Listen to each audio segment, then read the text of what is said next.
I'm really keen to hear what my next guest has to say. I came across him on Twitter a couple of weeks ago. He's a very well-respected doctor. He's a cardiologist. These days he's based in Baden in Switzerland. And he's got a hugely popular Twitter account where he talks about the response to coronavirus. And he has called the response to coronavirus life-threatening lies. And he's not the only doctor or the only academic or the only scientist doing that or asking questions. But sadly, the mainstream media, as we know all too well in this country and around Europe, doesn't want to hear these opinions. I'm delighted to welcome to the programme Dr. Thomas Binder. Thomas, it's a real pleasure to have you on the programme. Welcome. How are you? Hi, fine. Thank you. And thank you for having invited me in your great show, dear Richie. No, it's great, Thomas. I meant it when I said earlier on, I've had doctors on the programme from Ireland and from the United States. It isn't easy to go against the grain and to put your head up above the parapet, and you are doing that, so I appreciate it. Tell me about you used the term life-threatening lies. Do you really believe that the measures taken to fight coronavirus, the measures themselves, are life-threatening? Tell us about that. Yes, well, I'm absolutely convinced that the countermeasures against this virus are much huger than the danger of the virus itself, and not only a little bit, but by magnitudes. I mean, if you look at the suffering, at the global suffering all over the world that is created by these insane measures, I don't know what to say, actually. It's an interesting one. The UK government has been asked, Thomas, it might be the same in Switzerland, they've been asked to produce a document to measure, to compare the threat of the virus against the threat of the measures. And the UK government at this point hasn't done that. I don't know if the Swiss government has done it. I don't know if any government has really tried to look into what the lockdown itself will do to public health, but you're convinced that it will be devastating for public health. Is that right? Yeah, actually, it is already proven that it is devastating. I mean, without further details, if you look how dangerous the virus is, I recommend to look at the studies. I mean, there is the most famous scientist on this planet is John Ioannidis, an American, I guess he's in Stanford, I'm not sure, an American scientist. He is the most cited scientist all over the planet. And he did studies. The first study, I guess it was in April, where the IFR, so the infection to fatality ratio. So how is your risk to die when you are infected was about 0.3. That would be a rather severe influenza. Influenza is about 0.1%. And his latest study, it was about 0.23 in the general population. But below the age of 70, it was 0.03 to 0.04. So that's even below influenza in the range of other corona cold viruses. And already this tells everything. I mean, there's absolutely no reason why we should treat this flu or cold virus any different than all other flu and cold viruses. Do you believe, and this isn't a stupid question, it's just because I see this online a lot, do you believe in the virus? Is the virus a real thing? I think it might be. I think it is. I think I was ill with it back in the very, very late winter. But some people think that it is flu and that they've renamed flu as COVID, Doctor. What do you think? Yeah, well, I think probably it exists. But from a statistical point of view, it needs not exist. I mean, if you look at the the average age of death of the patients, it is actually the average age to die. Yeah. And if you look at the risk factors to die from COVID-19, it are the risk factors to die. I mean, in Switzerland, actually, the average age to die is about 86. That's even about 1 or 2 years more than the normal life expectancy. So the question is, is the problem only the test that labels randomly people who are well, who are sick, or who deceased from whatever cause, randomly assigned as COVID-19? And actually, the CDC in June, I guess, had a paper where they wrote there is actually no isolate of the virus around. I mean, after 9 months of this global pandemic of a alleged killer virus, nobody has a proper isolate of this virus. I mean, this is Can you explain that to me? We've got Dr. Thomas Binder live on the line from Baden, and he's as I said, Thomas is a very respected doctor. He's a qualified man. You've said something very interesting there, and I'm hoping that you can explain it in very simple terms for me and for my listeners, because this is very important.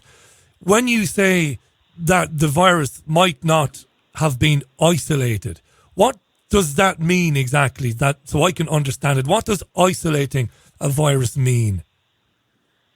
Yeah, that means that you have this virus in a culture, that you can propagate the virus, that you can infect humans with this virus. It's these Koch's postulates that you usually want to have fulfilled by a virus that are not fulfilled in this case. And actually, it all started with Professor Drosten in Germany. He's a chief virologist in the Charité Berlin. That's a huge hospital in Berlin. He's well known because he did PCR tests for other viruses before, for SARS-1, Zika, and MERS, and others. And his paper appeared in the Eurosurveillance Journal or something like this at the end of January. And if you look at this paper and at this test, there are flaws in this test that are unbelievable. For example, there is a cycle threshold. That means the number of multiplications that this test does of 45. That's Carrie Mullis. Or maybe we have to talk a little bit about PCR. Yeah, this is really important now. This is really important because PCR is the abbreviation for polymerase chain reaction. Yeah. And this was invented by Carrie Mullis. He got the Nobel Peace Prize for this, I guess, in 1993 or so. Notably not the Nobel Peace Prize for medicine, but for chemistry. Yeah. And it is a tremendous tool if you want to find RNA or DNA. For example, if there is a crime, a rape, and you are looking for the perpetrator, the criminal. The perpetrator. Yeah. The perpetrator. You find tremendous low amounts of DNA of this person. PCR, simply said, can multiply DNA or RNA. RNA is first transformed in DNA, but that's not important. But by doubling it, in the first cycle, you double it, then you double again, so 4, 8, 16, 32, and so on and so forth. And these processes are called cycles. And Carrie Mullis, the inventor of this method, said cycles more than 30 are nonsense. And currently these tests are done at cycle thresholds of 35 to 45. The problem is that the more cycles you do, with 35 you end in billions. That's a multiplication by a factor of a billion or even more. The test becomes more and more unspecific. Unspecific means you get more and more false positives. So people you either have no RNA, in this case SARS-CoV-2, or they have it, but in an amount that is certainly not infectious. And the problem is that when these cycle thresholds are between 35 and 45, and as far as I know, this is the case in every country, then you get so many false positives that the case numbers keep going up. The case numbers go up, and so one problem is the CT, the cycle threshold, and the other problem is cross-reactivity. There was a German laboratory survey some months ago where they tested the specificity of the test. It was, I guess, 1.4%. So 1.4% false positives, but in the presence of other coronaviruses, corona cold viruses, it can go up to 7.6 or so percent. So if you, for example, in the flu season in Switzerland and the same in UK, we are at about the same latitude, starts in November and finishes in April. And the flu season is created by different strains of influenza and coronaviruses. There were always coronaviruses, but nobody except physicians had any interest in viruses until 2020. And now we start in November, this season starts. So there will be more and more coronaviruses around. So if you have the high cycle threshold, more than 30 is nonsense, more than 35 is insane, and the presence of other coronaviruses, the positivity rate goes up. This explains shocking. What's happening now. During the summer, there were no coronaviruses. This is shocking. So we were in Switzerland, we were at about 1%. This is the false positivity rate. This is shocking. But now already in October, in every country, in each and every country, case numbers go up. And this is explained, the season starts in November. This is the season when the people get sick. But of course, there is some virus around already in October, and the test is so hypersensitive that you find in more and more people 1 or 2 or 100 or so viruses that do not make you sick. And the last patients I had tested were all absolutely well. They were not sick. So currently we quarantine mostly well people. Can I just say something very important here? Dr. Thomas Binder is our guest, and what Thomas has just said about the PCR test.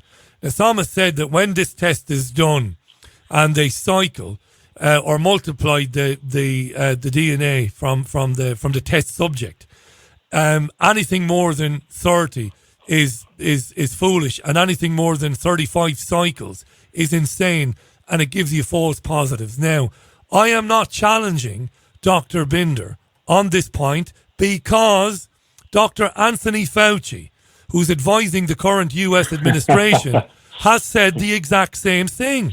He said the same thing. He said if you cycle above 30 or above 35, the result is basically worthless. And Dr. Thomas Binder has just told us that the PCR testing then is not only worthless, but it's showing up lots of false positives. And you heard Dr. Thomas just now saying that we're in November and there are lots of different coronaviruses because we're in November. People start getting viruses as we do every other year. And now this worthless PCR test is going to start showing positive for COVID-19 when somebody might just have a cold or some other coronavirus or even nothing at all. This is crazy, right? Exactly. I mean, maybe I have to mention a PCR test per se is not a bad thing.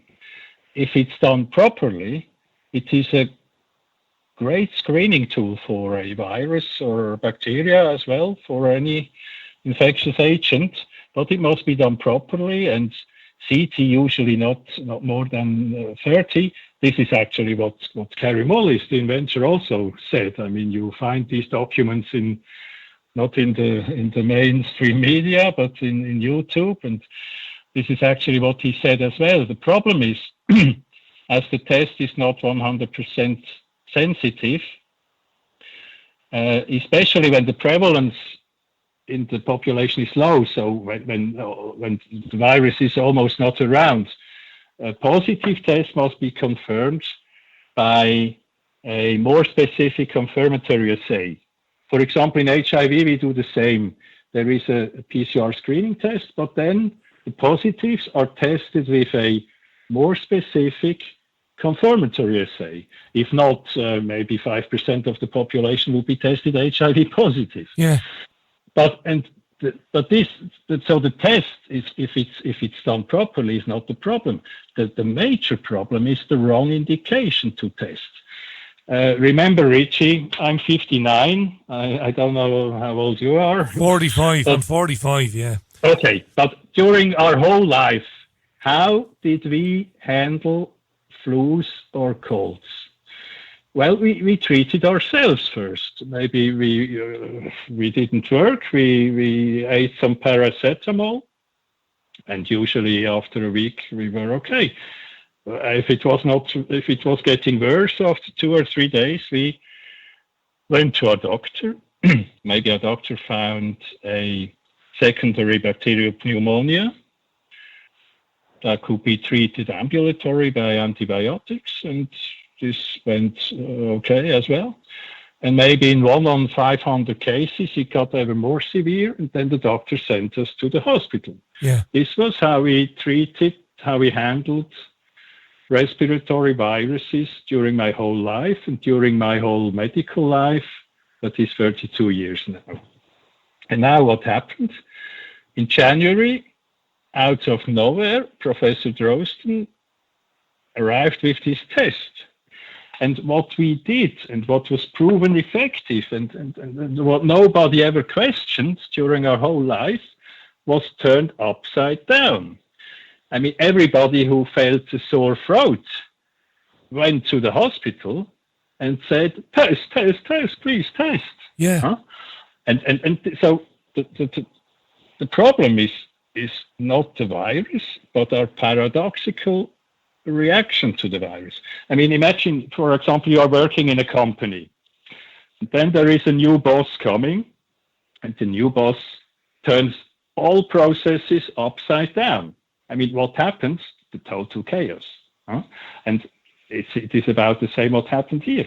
So to test is not per se wrong, but we must check the indication.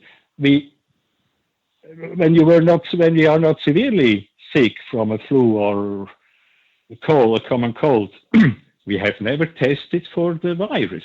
I mean, whether you have influenza A, B, corona B74 or whatever, who cares? Usually it's a self-limiting disease. You treat yourself. So during my whole life, we treated only the severely ill in the hospital, because then it was really life-threatening. And then we want to add specific therapy for the virus. Then we must exactly know which virus you have to choose the appropriate medication. And the whole insanity is produced by a test that has flaws per se, but even more by the totally wrong indication. Now to test even asymptomatic people, that is the coronation of insanity. The coronation of insanity. And most people are asymptomatic. And I know this to be true because I see the UK government figures on this. The majority of those who return a positive COVID-19 test are showing no symptoms whatsoever. This astonishes me. Yeah. Maybe another possibility to explain it simple that everybody understands. Look, we can create the same insanity with any flu or common cold virus. Let's imagine we do exactly the same. We test at the end the whole population with a non-specific, not validated, not standardized PCR test at too high threshold for influenza. Imagine we stop testing for SARS-CoV-2 and we do exactly the same for influenza. Well, what will happen? Then in January, we will have in Switzerland alone hundreds of thousands of infected and thousands of deaths with influenza. You understand? Yeah. I mean, we can. I mean, I cannot explain it more simply. No, you've explained it brilliantly. Influenza A, B, metapneumoviruses, Corona XY. We can create the exact same mess with any cold or flu virus. You've explained it brilliantly in a way that a lay person like myself can understand it. And in advance of you coming on today, and I did the same when Martin Kulldorff came on from Harvard University. He was on this program. Yeah. I did the same. I tried to find some information so that I could contradict you and argue with you, because I love an argument. I'm an Irishman. I love an argument. But I can't argue with you because what you are telling me is true. Now, here's a question, and this is a rhetorical question, not a rhetorical question, this is speculation. We are told in this country that our ICU, our intensive care unit departments are overflowing. We are told that hospitals are filling up. Is somebody telling lies, do you think? Or is there a particularly nasty flu bug going around coincidentally at the same time? Because they keep telling us our hospitals are filling up, Thomas.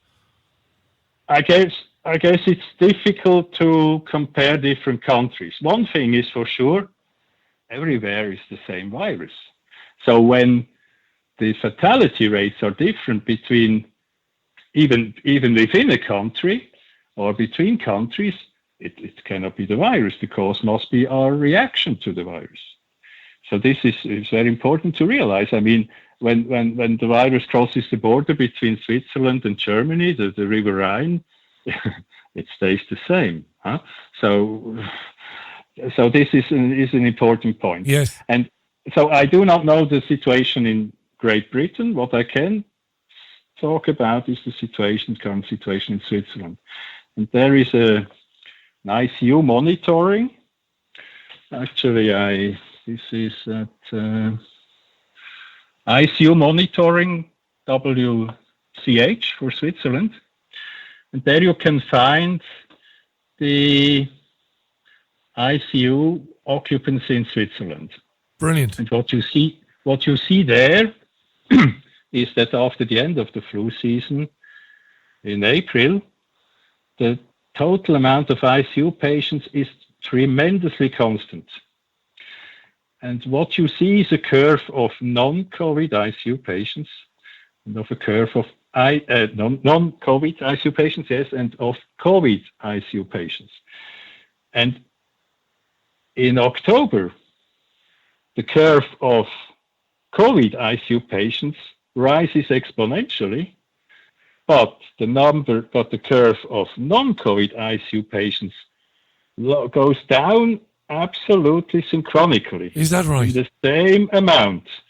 So, I mean, well, you can debate. Okay, so you're suspicious. We do not do elective surgery anymore and all this, but this correlation is tremendous. And so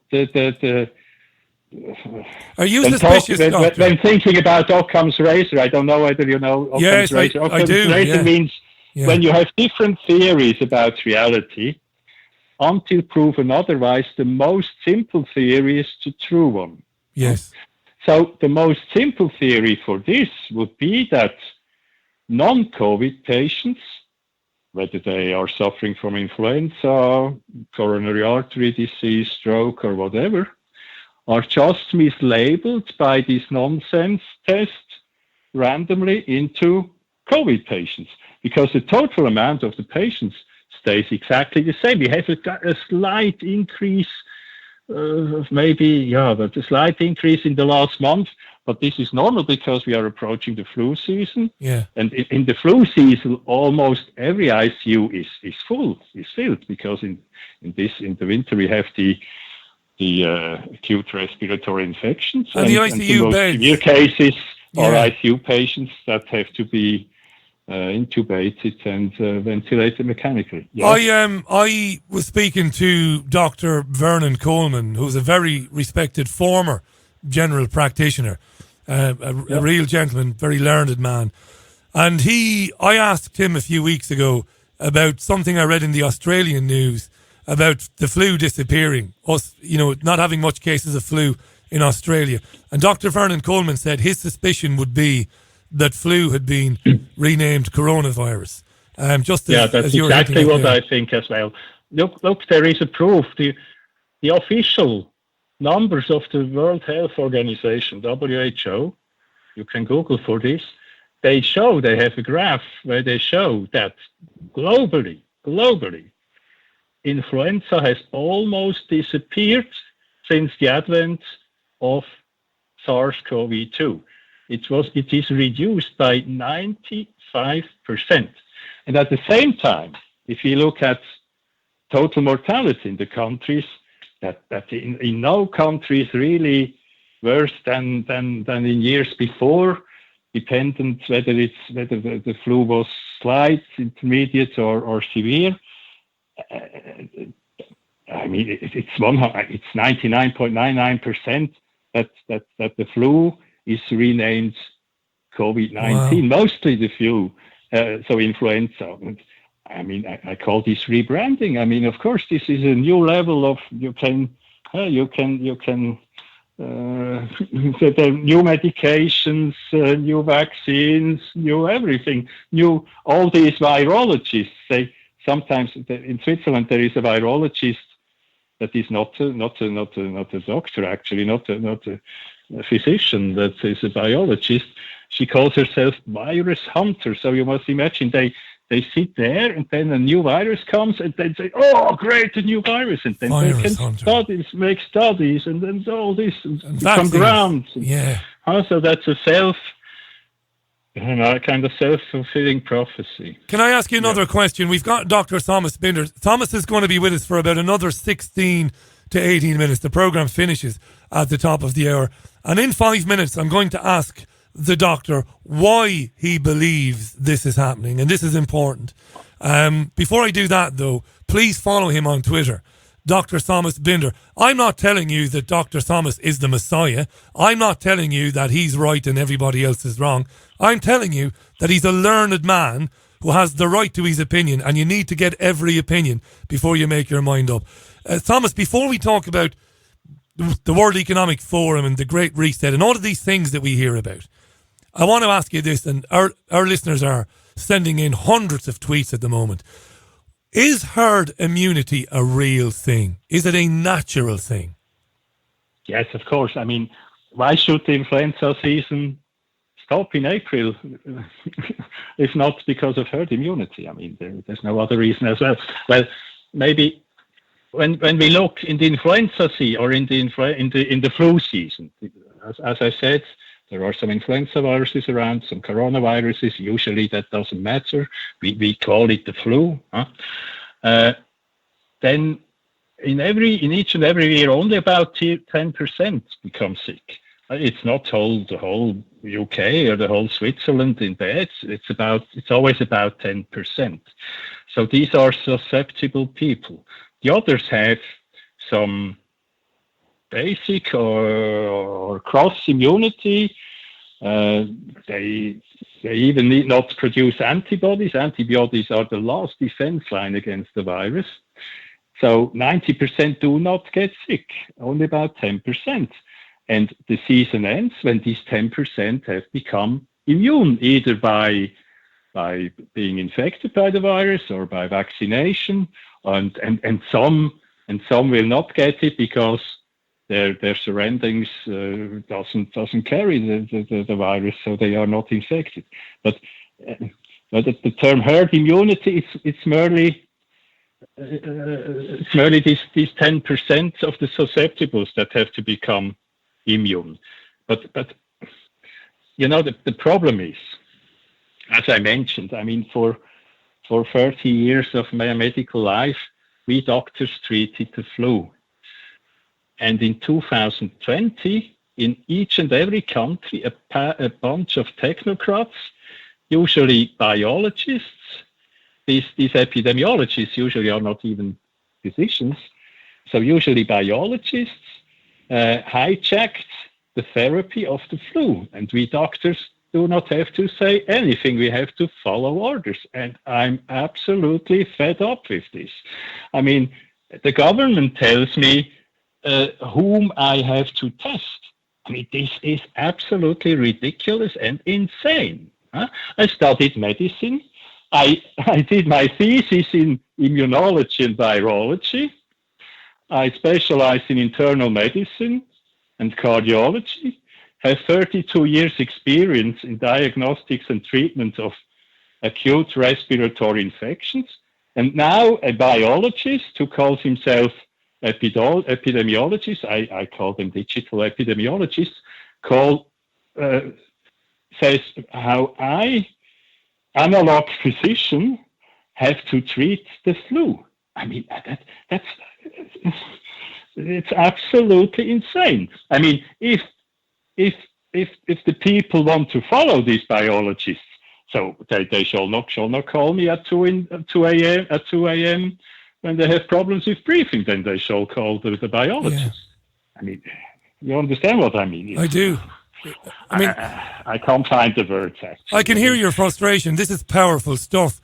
You, as a man with 30 years experience, is being dictated to by somebody who doesn't know what they're talking about, telling you it's narcissistic scientists who think they are gods and they tell the world how to treat the flu. And we doctors, when we have the backbone to tell what's the reality, we are labeled.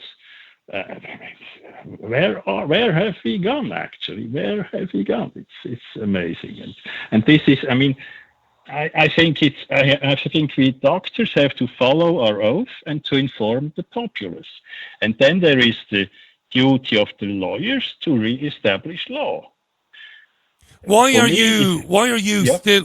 you still in the minority?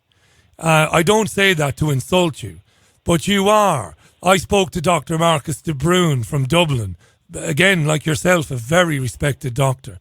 And I have done my own research as a credible, as a responsible journalist. And I know you're telling the truth. I can't attack what you're saying because I can't find the logic to attack you.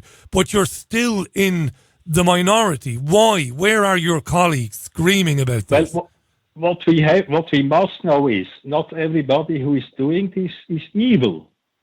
So most people are just totally deluded by the mass media. This is the problem. I mean, we saw this show from China, then from northern Italy, and if you see these images in the TV, you are scared. And of course, doctors are also humans. We are, well, some think they are half gods in white coats. Yeah. But actually, we are also humans, and most doctors were panicked as well. This was also a cause for overtreatment in the beginning. In the beginning, people died also of overtreatment, even in studies with for example, with highly toxic doses of hydroxychloroquine. And so it's very difficult to say who does this on purpose and who is deluded. And from the distance, I would always say he's deluded. You don't like hydroxychloroquine. You don't like that. Now, I attract a lot of listeners who they like people like Donald Trump. I don't like Donald Trump. I don't like any politician. But some of my listeners, they love Trump. And they believe that hydroxychloroquine is good because they saw doctors in the United States claiming it to be good. But you don't like it. I was talking about these studies with 2,400 milligrams hydroxychloroquine. That's about 6 times more than the normal dose. So there were I guess these studies were established by the WHO, and they made this they wanted this dosage that is beyond that is Right. that is really dangerous. And there is another approach that is a normal dose hydroxychloroquine therapy of about 400 milligram in combination with azithromycin, that's an antibiotic, and zinc. And this is said to work. But even there, I mean, if you add an antibiotic, if an antibiotic is good for a virus, then there is a highly suspicion that most cases have also or only a bacterial pneumonia. Because if not, why should an antibiotic be good? Yeah. And as I say, I mean,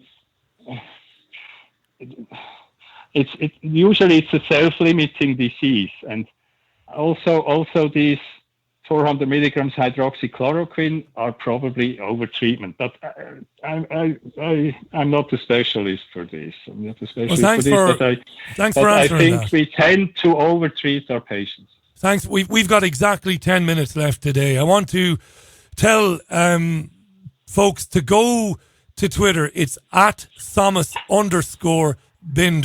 At Thomas_Binder.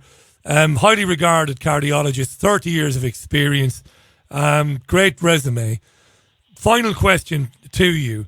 I've had many people on this program. I've had well-known journalists. I've had well-known doctors.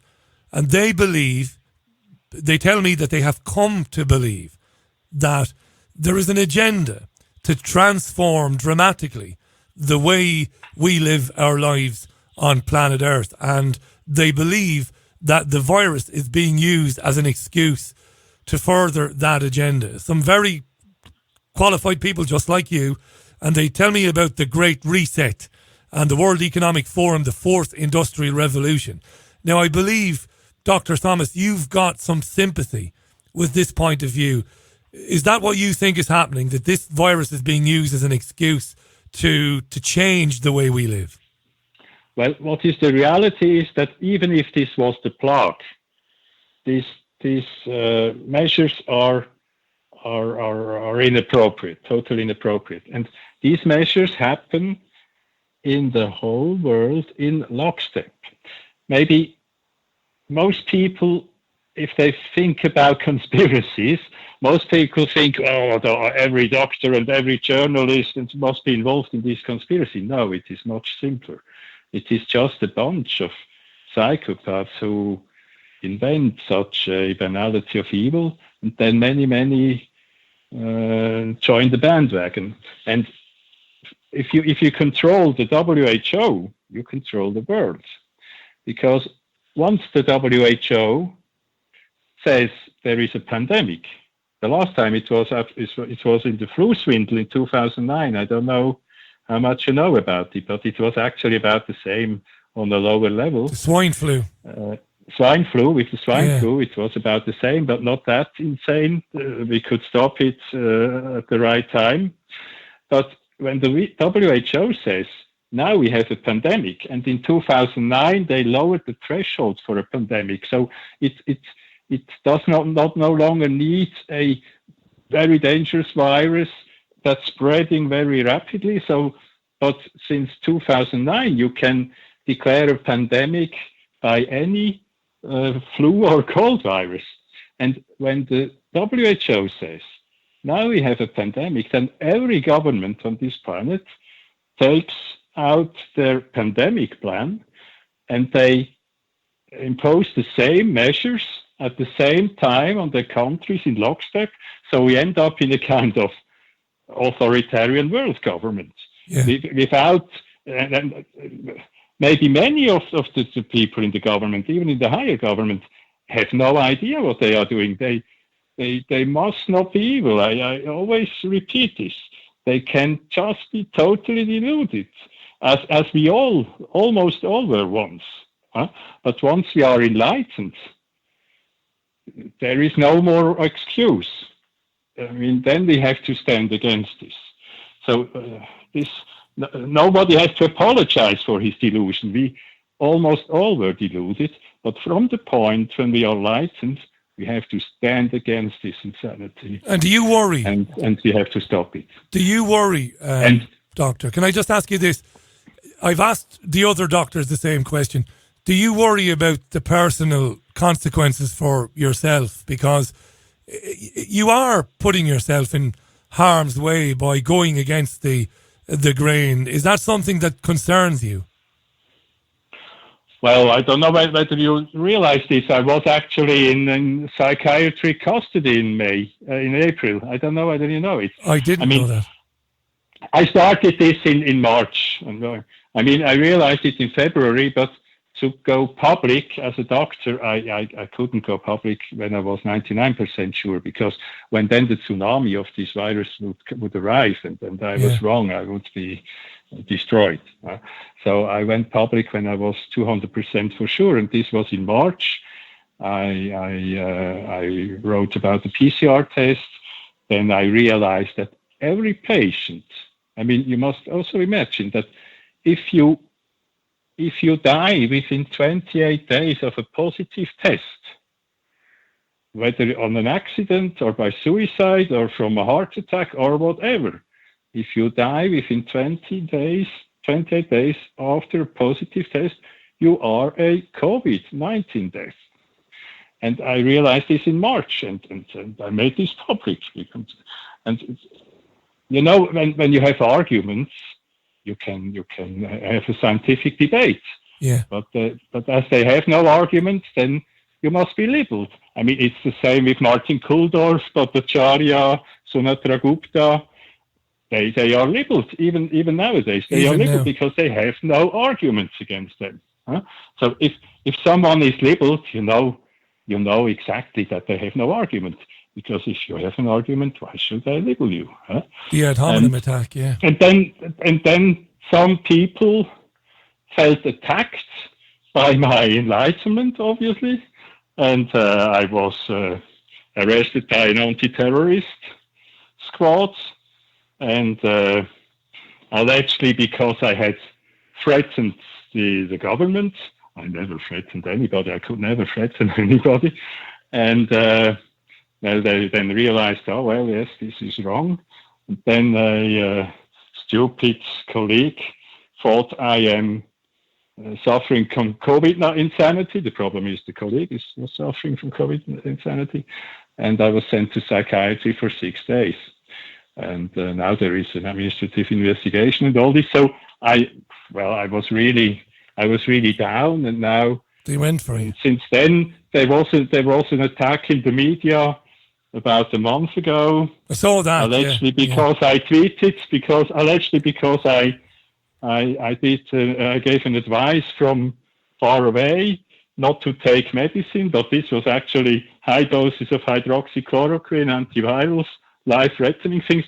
If I had not said he shall not take it, then I would have been attacked for not telling him that his parents might die. I mean, it's ridiculous. We've seen this. So for the moment, it's quiet, and we must defend if necessary with lawyers.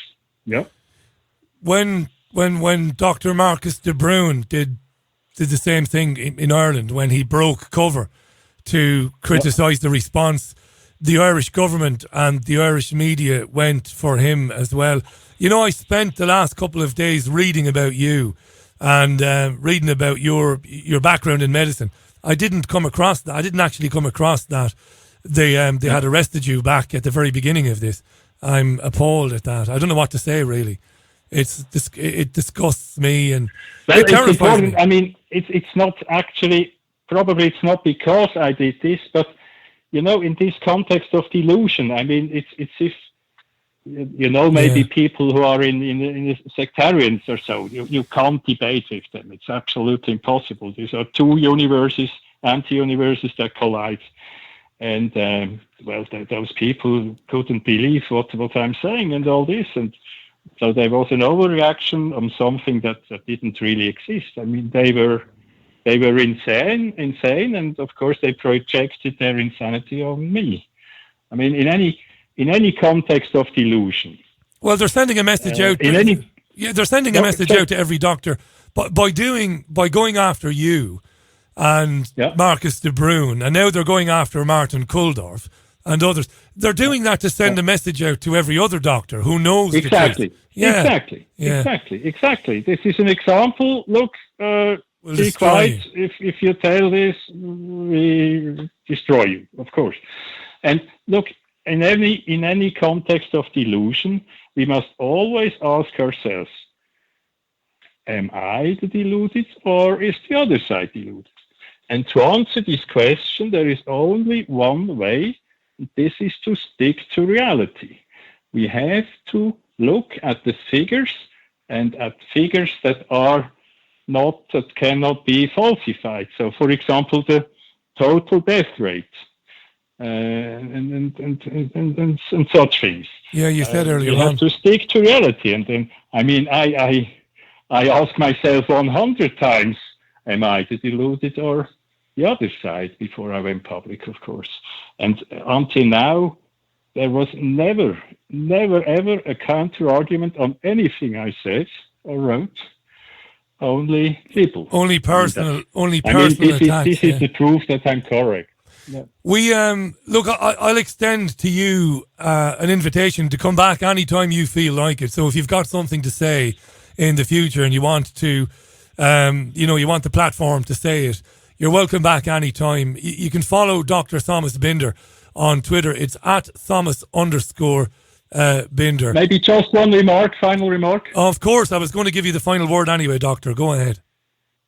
Any doctor on this planet has the duty to stick to his oath and to reality, and to stand up against this insanity, to inform the public so that the informed public can use lawyers to reinstitute law. But always by peaceful means and in the and common to law. And thank you very much for your invitation, Richie. It was a pleasure. Well, I hope you didn't waste your time. Thanks for coming on. I really appreciate that. And I hope more doctors and medics break cover and take inspiration from yourself and come forward and tell the truth about it. Because if they don't, the next 10 years are going to go by in the blink of an eye, and it's going to be a terrible place to live. So I really appreciate you, Thomas. I really do. Yes, and of course you are right. I mean, you can go at the website of the World Economic Forum, and then it's all there. In the Great Reset, there is everything written. And I mean, if you are against or for this, you can decide. But in a democracy, the populace should be allowed to have a referendum about this. I mean, this is a our lives are totally turned upside down by the Great Reset. And in a democracy, the people, the populace, the sovereign should decide, not a government that is following some multi-billionaire psychopaths. That's a great way to finish today. Thanks again for your time, Dr. Thomas Binder. Godspeed to you. Stay in touch with us, and I hope you'll come back again in the near future. Thanks, Thomas. Thank you, Richie, and venceremos. Good evening, sir. Thank you. Wow, Dr. Thomas Binder there. I met him on Twitter a few days ago, and I went online looking for information about him, and saw that he'd been a cardiologist for years. He trained in Vienna. All very positive stuff. And he'd been sending me threads about coronavirus and the testing and the problems with it and the measures and all of that. I didn't realise that way back at the beginning of this, they'd actually arrested him and sent him to be evaluated. I mean, Christ almighty. Wow, eh? Yeah. There's no team of producers here, you see, to find that stuff out. But I didn't know that. Thanks to him for coming on. Thanks to Gareth Ike for coming on in hour one as well. But what I'm going to do is I'm going to separate the, for those of you who normally listen on YouTube, it's stupid me even saying this because you won't be listening now, but I will isolate the interview with Dr. Thomas Binder so that you can share it around on social media. And it was a fascinating conversation with Gareth Ike as well a bit earlier on. You enjoy the rest of your Wednesday. Closing out with Bruce the Boss Springsteen and the opening single from his most recent album, Letter to You, the self-titled, or the title track I should say. Bye for me, bye now.